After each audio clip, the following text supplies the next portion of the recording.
What's up, Young Kings? Time for your more motivation.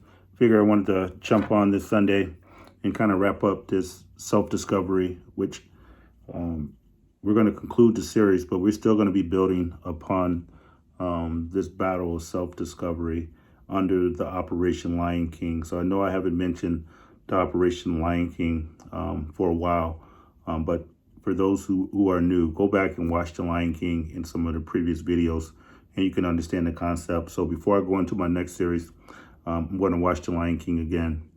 With that being stated, this will be the conclusion video of the self-discovery. I'll get through a few of the questions on there. But just got word from the Most High on what the next topic will be. The next series is, now that we're going through the series of self-discovery, it's going to be the battle of the rebirth.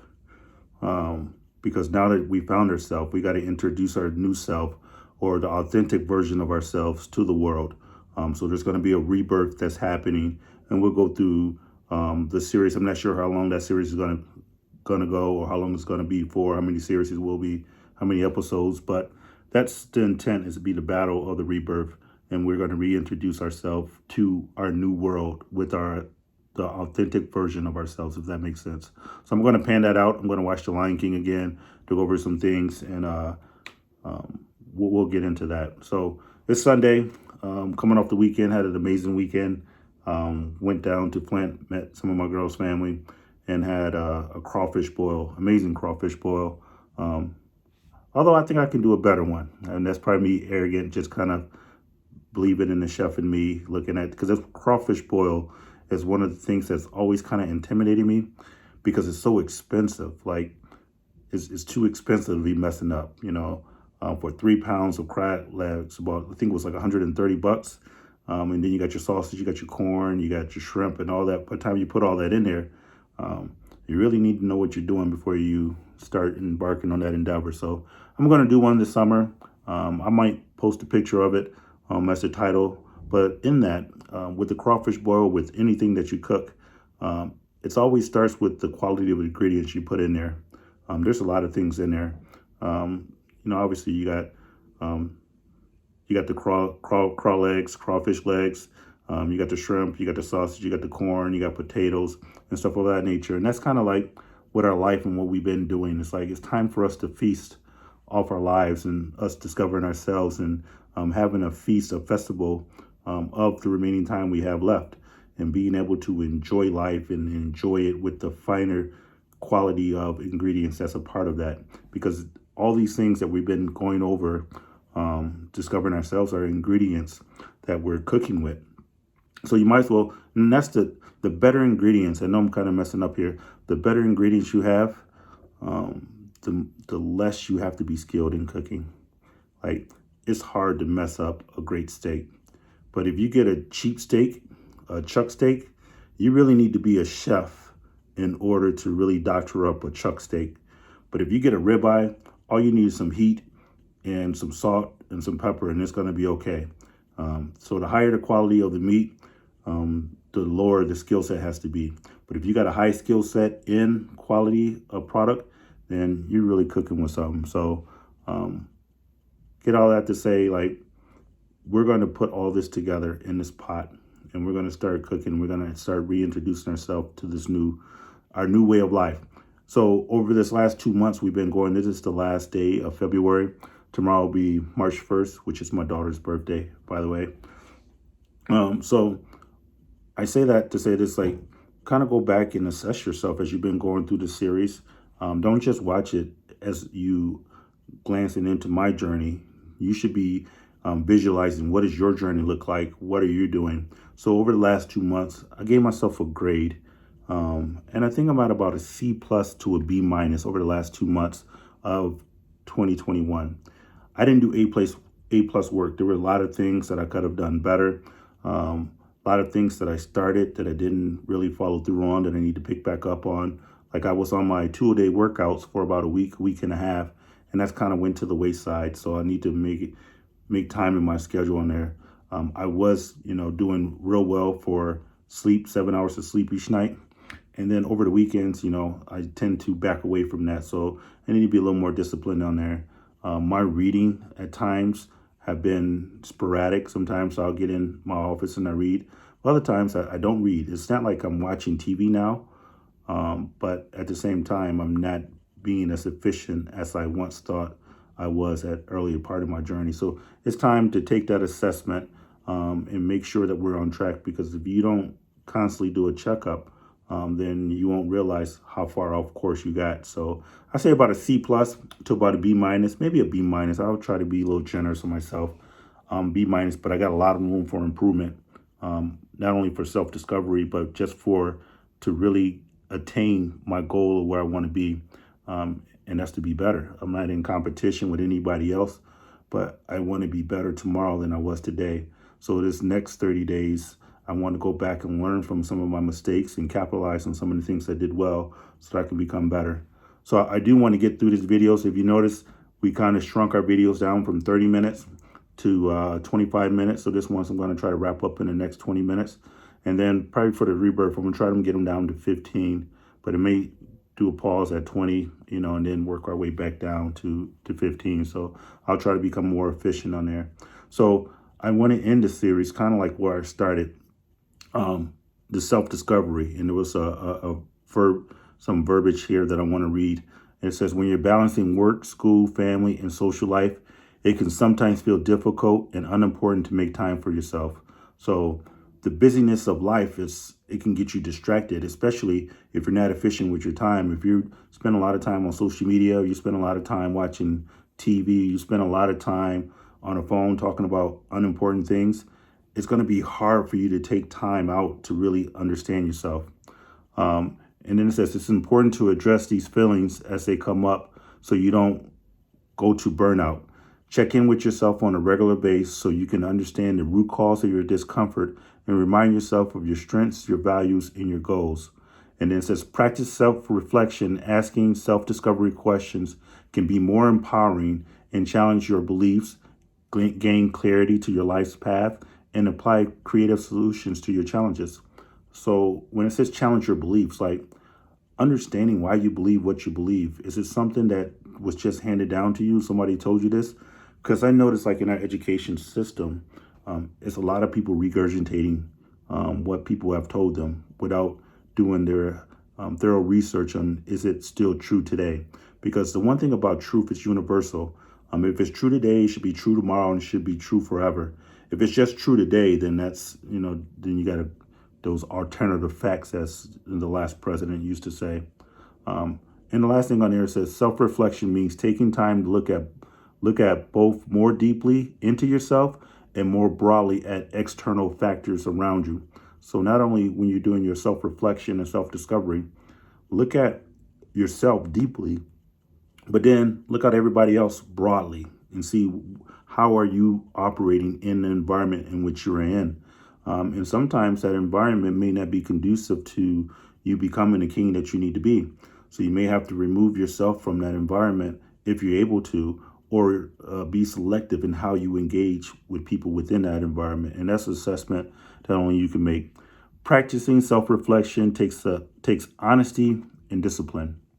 Like you can't inflate your numbers, because when I say I gave myself a C plus to a B minus, there's things that I could have say, you know what, I think it was about an A.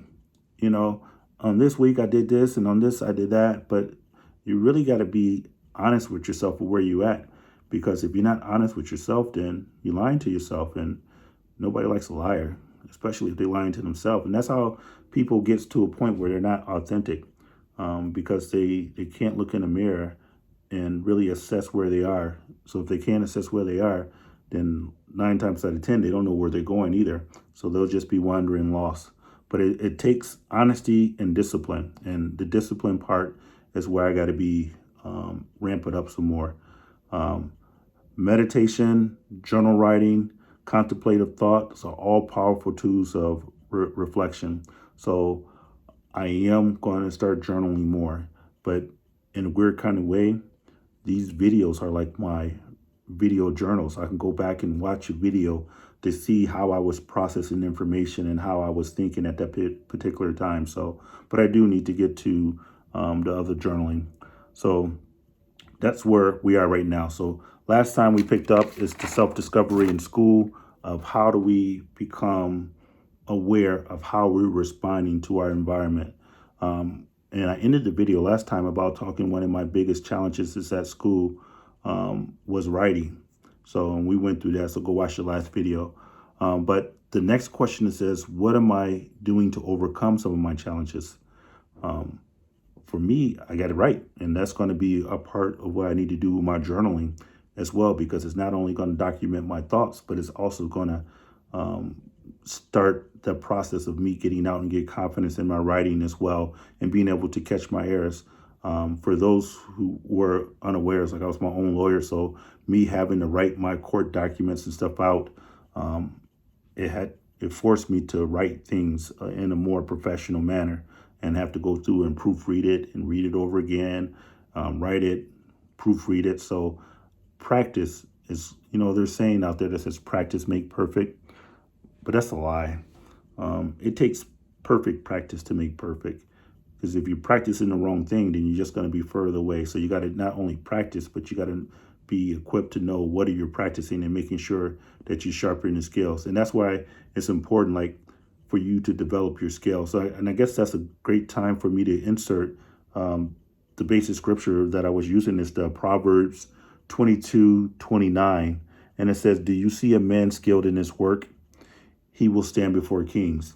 So as you develop your skill set and whatever it is that your area of expertise is, you'll start to elevate, and people will start to recognize your talents, your strengths, and your gifts, and people will be able to respect you for that. Nobody likes a lazy worker, or someone who doesn't know their craft and not able to comprehend what's being spoken, or not able to articulate what they need to say. And it doesn't matter what your job is. You need to be skilled at it. And we have such an expectation of everybody to be skilled. Give you an example, just off the top.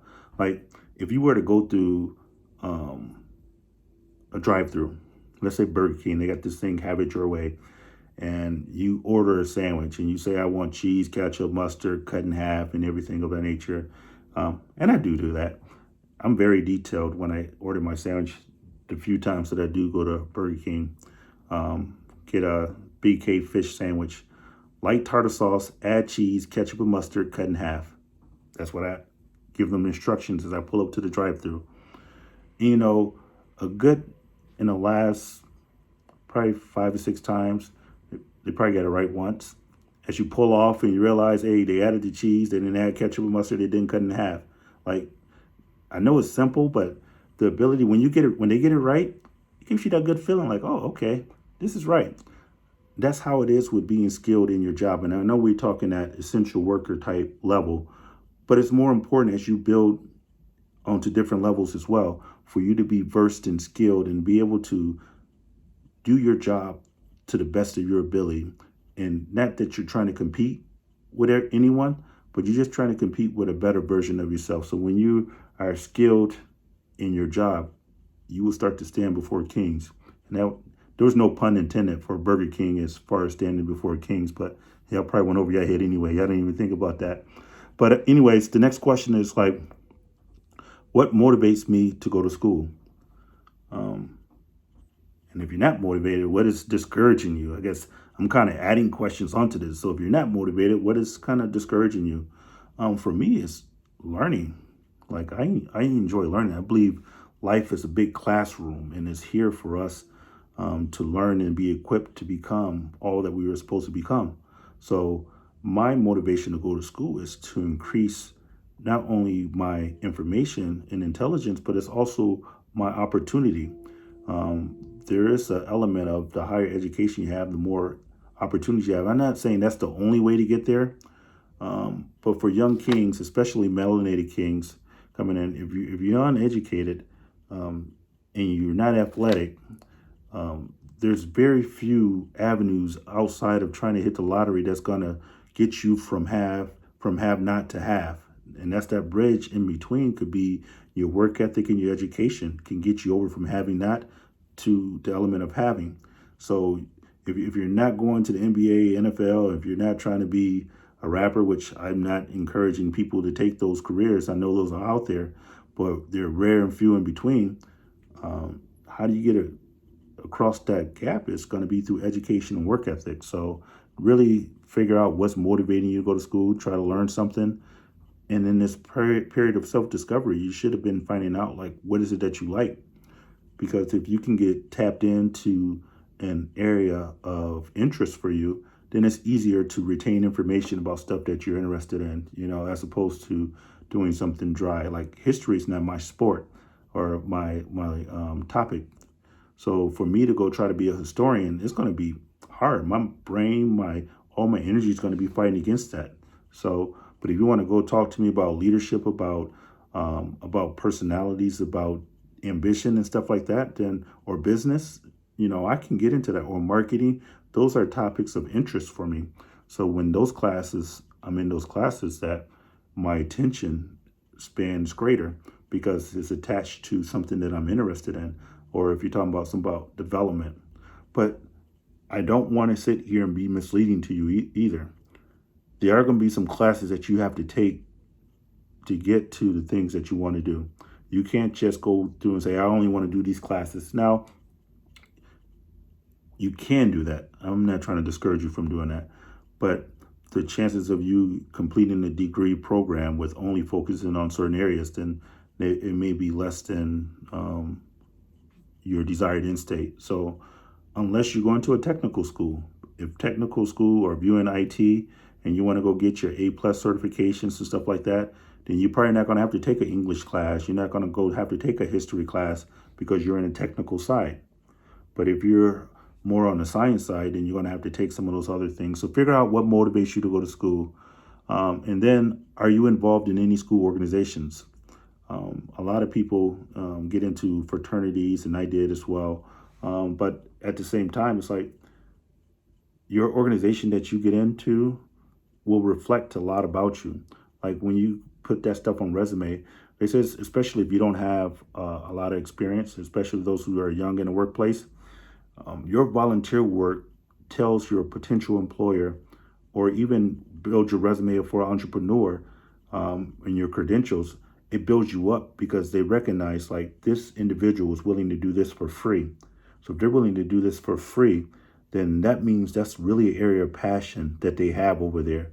So there may be an element of you need to go participate in an organization, or need to go do some volunteer work somewhere, and then market those things on your resume, because what you are able to do for free will communicate to people an area of interest and an area of experience in a particular area. So if you're not working directly in your field, find a way to get into a volunteer field that's close to it. So then you can put that experience on your resume as well. The next question is key. It says, do I find myself envious of my peers? And you really need to check that envious spirit or that jealous spirit, or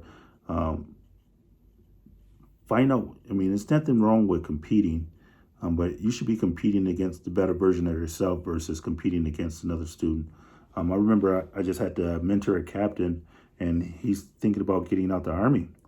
He was like, because when I look at other captains and I look at majors and colonels, I'm like, man, these people are smarter than me. And I don't know if I have what it takes to be there. And I said, well, there's different levels to that. There's newly promoted captains, and there's captains that's ready to be a major, and there's, the majors and stuff like that. Don't disqualify yourself because someone else is more talented at this particular stage. Learn from them, grow. There's some lieutenant colonels that I look at and I'm like, wow, yeah, they got it together. But then at the same time, they've been lieutenant colonels like 5-6 years, and they've been through a lot of the process. So I'm not in the element of trying to compete with them. There's a saying that says comparison kills contentment. Like, as long as I compare myself to someone else, I will never be content with myself. So you can be content with yourself without being complacent. So an element of being content is like accepting yourself and where you are. But complacent is like, or this is where I always would be. Content says, this is where I am right now. even though I strive to be over there, content means like, okay, this is where I'm in right now. But complacency would put your current position as your permanent lot in life. You got to be careful because some people will want you to be complacent. They will place judgment on you and say, "This is what you always be. This is what you always be," and don't buy into that. Um, how do I de-stress at school? Like, what do you use to get a break?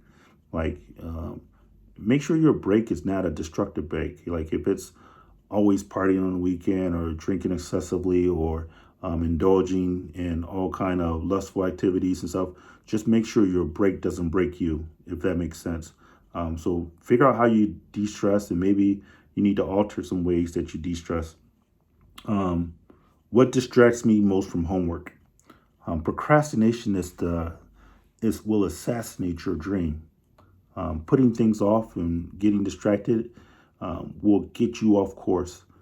So you got to make sure that you stay on task and on target with that. So figure out what is distracting you. If it's like, all right, you're trying to do homework while the TV's on, or you're trying to do stuff while people are talking and you need somewhere quiet, then you got to recognize that, and you got to be strong enough to place yourself in an environment that's conducive to you operating on an optimal level. So figure out what distracts you.